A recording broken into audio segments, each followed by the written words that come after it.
ነገር ማየት የምፈልገው መጀመሪያ እንደው ከፍልስፍናው ጀምሮ ነው።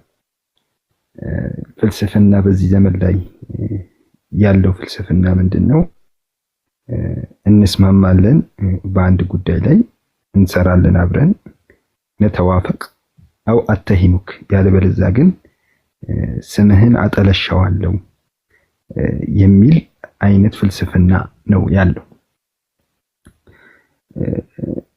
አንድ በጣም ይገርመኝ ስለ ዩሱፍ አልቀርዳዊ ስለ ኢኽዋኖች እሳቸው ራሳቸው ኢኽዋን ከመሆናቸው ጋር አንድ የሚሉት ነገር አለና ኢኽዋኖች የወደዱህ ጊዜ ሰባተኛው ሰማይ ይሰቅሉሃል ይላሉና በሐሳብ ደግሞ የተቃረንካቸው ጊዜ እታችኛው አስፈለ ሳፊሊን ይከቱሃል፣ እታችኛው ከሰባት ምድር በታች ያለ ቦታ ላይ ይከቱሃል ይላሉና ይሄኛው ባህሪ የነሱ